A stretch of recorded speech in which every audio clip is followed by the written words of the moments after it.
Hello, എന്നും എന്തിനാ ഈ വീഡിയോയുടെ തുടക്കത്തിൽ ഈ ഒരു ക്ലൈമറ്റ് കാണിക്കുന്ന ഉദ്ദേശം. എന്നാൽ എനിക്ക് ക്ലൈമറ്റ് നല്ല ബ്രൈറ്റ് ആയിട്ടിരുന്നാലേ ആ ദിവസത്തിൻ്റെ ഒരു മൂഡ് കിട്ടുമെന്ന് വെച്ചാൽ ആ ഒരു എനർജി കാര്യങ്ങളൊക്കെ കിട്ടുള്ളൂ. ഭയങ്കര വെയിലുള്ള ദിവസമാണ് അന്നത്തെ ദിവസം എനിക്ക് ഭയങ്കര ഇതായിരിക്കും. പിന്നെ മൂടിയ ഒരു കാലാവസ്ഥയാണെങ്കിൽ എനിക്ക് ആ ഒരു അതെന്തോ എല്ലാവർക്കും അങ്ങനെ ആണെന്ന് എനിക്കറിയില്ല. പിന്നെ പോകാനായിട്ട് റെഡി ആവണമായിരുന്നു. രാവിലെ എണീറ്റ് കുളിച്ചു, കുറച്ച് കുക്കിങ്ങൊക്കെ ഉണ്ടായിരുന്നു, പക്ഷേ അതെനിക്ക് ഇൻക്ലൂഡ് ചെയ്യാൻ പറ്റിയില്ല. ഇതെൻ്റെ ഫേവറേറ്റ് കമ്മലാണ്. അതിട്ട് കുറച്ച് ലിപ്സ്റ്റിക്കൊക്കെ ഇട്ട് പോകാനായിട്ട് റെഡിയായി. ഇന്ന് കുറച്ച് സമയം പോയതുകൊണ്ട് എല്ലാം വളരെ പെട്ടെന്നായിരുന്നു. അപ്പം ഇനി മുടി കെട്ടണം. അതാണ് എനിക്ക് ഏറ്റവും സമയം പോകുന്നൊരു കാര്യം.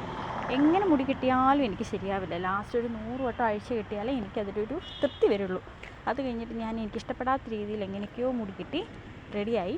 അത് കഴിഞ്ഞ് ആ ഡ്രസ്സിന് ആ ഒരു കമ്മലിട്ടതിൻ്റെ ഉദ്ദേശം എന്ന് വെച്ചിട്ടുണ്ടെങ്കിൽ ഇതാണ് കാര്യം. ഇതാണ് അതിൻ്റെ ഷോള്. എനിക്ക് ഭയങ്കര ഇഷ്ടമുള്ളൊരു ഔട്ട്ഫിറ്റാണിത്. പക്ഷേ ഹെയർ സ്റ്റൈൽ മാത്രം എനിക്ക് ഇഷ്ടപ്പെട്ടില്ല. അതിൻ്റെ ഒരു ഇഷ്ടക്കേട് എൻ്റെ മുഖത്തുണ്ട്. പിന്നെ ഭാഗ്യത്തിനൊരു ലിഫ്റ്റ് കിട്ടി. അതുകൊണ്ട് നടക്കാണ്ട് വരാൻ പറ്റി. നടന്നു വന്നിരുന്നെങ്കിൽ ഇന്ന് എനിക്ക് ചീത്തയാട്ടാണ്. അപ്പോൾ ഞാനിങ്ങനെ വരികയാണ്. വർക്ക് പ്ലേസിൽ വന്നു. അപ്പം ഇന്നത്തെ വീഡിയോ ഇത്രേ ഉള്ളൂ. ഇതാണ് എൻ്റെ ആ പോകുന്ന വഴി. എനിക്ക് ഭയങ്കര ഇഷ്ടമാണ് ഇങ്ങനെ നടക്കാൻ. ഓക്കെ.